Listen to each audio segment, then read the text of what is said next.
Et bah comme quoi, le fan footage, ça peut servir à autre chose qu'à une excuse pour des films de merde.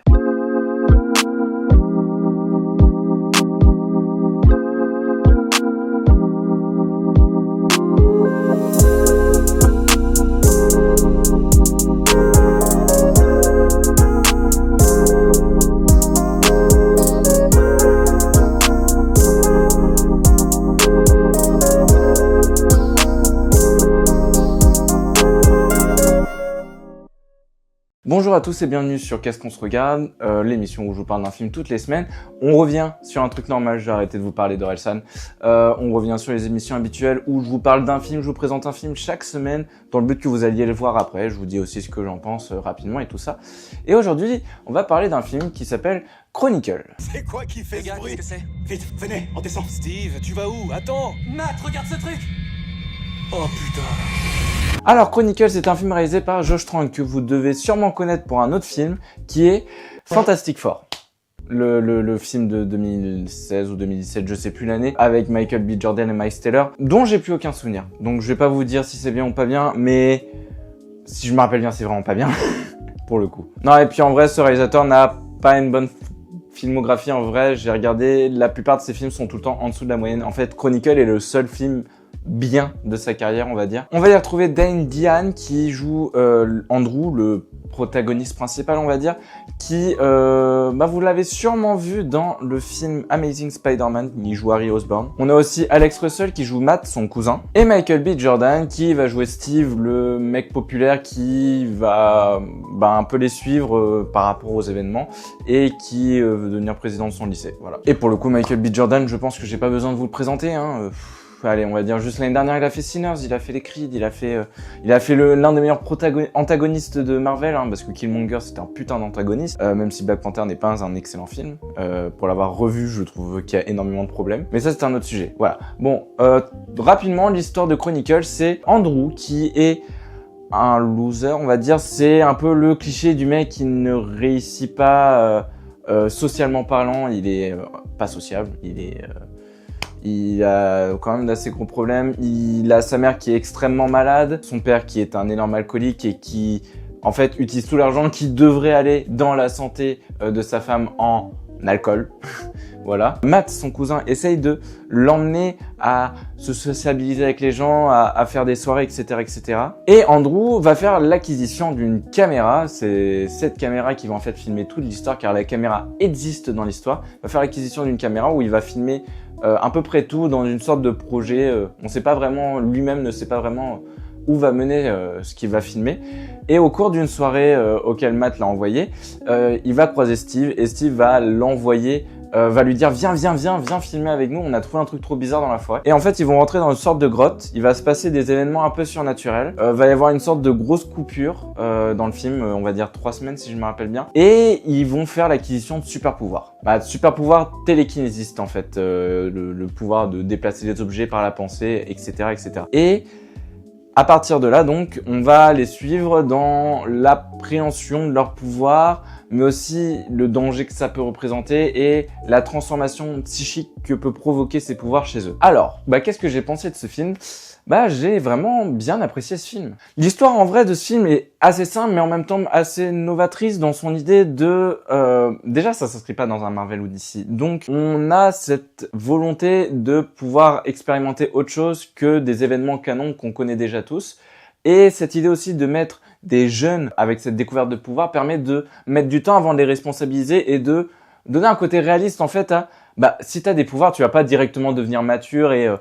devenir un super-héros, une connerie dans le genre. Non, au début, tu vas juste faire le con, expérimenter des trucs, genre déplacer la voiture de quelqu'un pour lui faire peur ou des trucs comme ça. Alors, pas comme le fait Andrew à un moment du film, mais genre le moment où il déplace la caisse rouge, c'est légèrement gaulerie, j'ai envie de vous dire. Et pour le coup, là, dans le film, l'utilisation du fan footage est clairement une très bonne idée parce que ça donne un côté un peu documentaire, ça donne encore plus de réel en fait au film. Parce que t'as vraiment l'impression de suivre des jeunes qui sont en train d'expérimenter la chose et qui comprennent au fur et à mesure l'étendue de leur pouvoir. Et Andrew, qui est donc le caméraman dans le film, qui impose cette caméra dans le film, c'est l'exemple parfait en fait de cette découverte du pouvoir où les moments où il commence à faire léviter sa caméra dans sa chambre, c'est une appréhension en fait de cette chose-là et je trouve ça super intéressant. Et ça montre encore plus la psyché en fait de son personnage qui évolue au fur et à mesure du film. Et je vais faire une petite aparté par rapport au found footage vu que j'en parle. Le found footage pour moi, c'est jamais quelque chose de bien dans un film. En fait, le plus souvent quand je vois du found footage dans un film, je sais que très clairement c'est un problème, c'est un moyen de cacher le problème que le film n'ait pas de budget.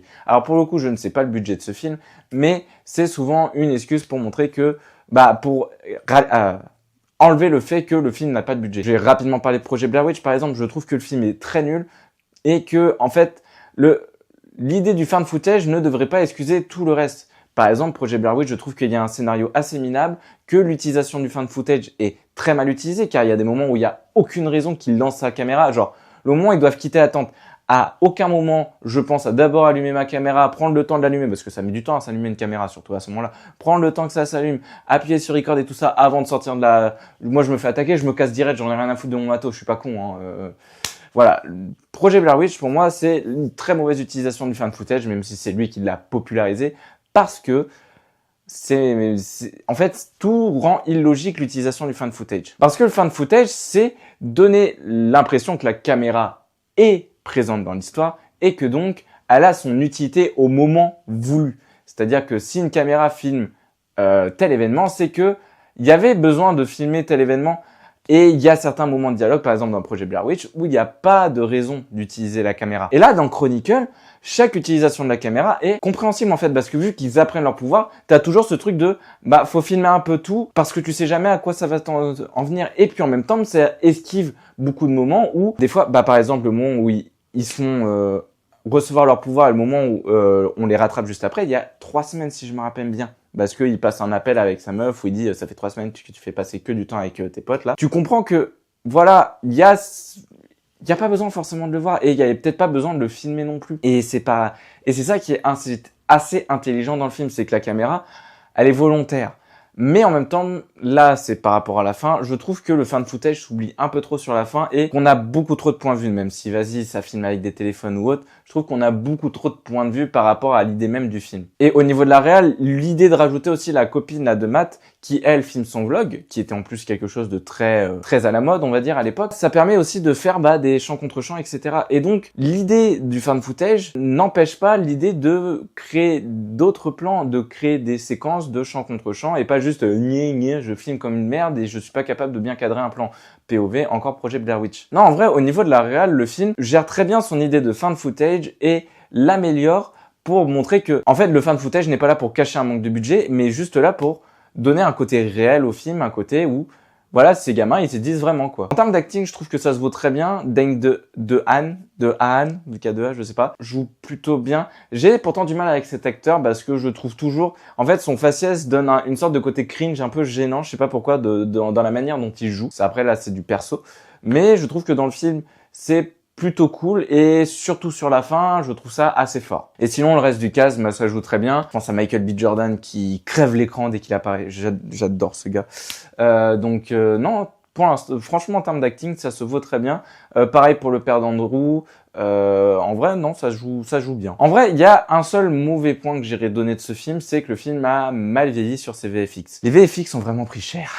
En vrai, c'est du niveau de ce qu'on peut trouver sur des TikTok d'aujourd'hui. Et encore, il y a beaucoup de TikTok d'aujourd'hui qui ont des VFX 1000 fois mieux. Là, pour le coup, les VFX, on les voit. Les moments où ça vole dans les airs, t'arrives à faire abstraction de ça parce que tu te dis c'est 2010 et que il y a pas forcément peut-être un budget faramineux pour le film, même si je pense que quand même il y a un sacré budget. Les moments où ils sont dans les airs, ça pique les yeux. Même quand ils font léviter certaines choses, tu sens que c'est de la modélisation 3D un peu yeah. Mais en même temps, je pense par exemple au plan en Lego. Avec les Lego, le premier moment où ils essayent de faire voler le truc, je trouve que au-delà du fait que la VFX a mal vieilli, l'idée de réal et de mise en scène est assez cool. Et en vrai, c'est parce que le film est cool et généreux en fait dans sa proposition d'idées par rapport au pouvoir qu'ils ont, que t'arrives à faire abstraction du c'est un peu moche quoi.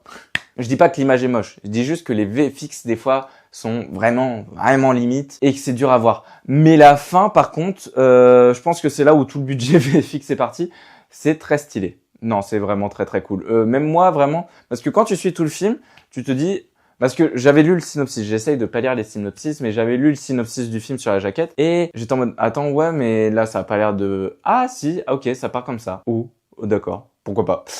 Donc, la fin est trop cool, pour le coup, elle est vraiment bien foutue, et il y a un petit callback par rapport à ce qui a été dit avant dans le film sur la fin, qui est assez sympa et assez touchant. Donc, bien, hein. Pour ce film, vu qu'on a un peu fini de parler du film, j'ai réussi à choper un Blu-ray. Blu-ray assez classique dans sa construction, j'ai envie de vous dire. Hein. Là, je sais que c'est flou, mais voilà, c'est un peu ce qui se fait de classique. J'ai oublié le CD dans mon lecteur, j'ai la flemme d'aller chercher. Qu'est-ce que j'allais dire d'autre sur ce Blu-ray? Le Blu-ray a un menu qui est très début Blu-ray, j'ai envie de vous dire, dans le sens où j'ai oublié de vous dire aussi de quelle année le film est sorti. J'ai oublié de vous dire que le film est sorti en 2012 en début de critique, mais pas grave, j'ai envie de vous dire. Le Blu-ray fait vraiment Blu-ray début Blu-ray quoi, sur les menus. J'ai vraiment l'impression de voir un menu Blu-ray des années 2010, ce qui est assez cool, hein, parce que bon, c'est sympa. J'ai envie de vous dire, c'était un peu aussi un argument de vente du Blu-ray à l'époque, et en vrai, sympathique. Non, après, vraiment pas grand chose à dire du Blu-ray. Y a pas, c'est pas genre, il y a une affiche dégueulasse ou le menu, genre comme The Running Man, il est infect. Non, c'est juste, c'est sympa, quoi. Voilà, voilà. Bon, bah, c'était tout pour aujourd'hui. Je vous remercie d'avoir regardé cette vidéo. J'espère que vous irez voir Chronicle. J'attends vos retours en commentaire. Je voulais également vous remercier pour les vidéos sur Orelsan, qui sont les vidéos qui ont le mieux marché de la chaîne. Que ce soit la première écoute. Encore excusez-moi pour le montage et le fait que j'ai dû charcute le montage à la dernière minute, que ce soit sur Yoroi et surtout sur la vidéo rétrospective d'Orelsan. Je ne comprends pas pourquoi c'est cette vidéo qui marche mieux que toutes les autres, mais tant mieux parce que c'est celle qui m'a demandé le plus de taf. Donc vraiment content que ça vous ait plu, d'avoir eu vos retours dessus. On retourne donc à des vidéos plus classiques. Et puis venez me suivre sur Instagram et sur Letterboxd, j'y suis très présent. Les liens sont dans la description de ce compte. Voilà, je vous souhaite, si vous avez aimé la vidéo bien sûr, laissez un like, un commentaire, partagez la vidéo, abonnez-vous à la chaîne pour pas manquer les prochaines vidéos. Et puis sur ce, ciao!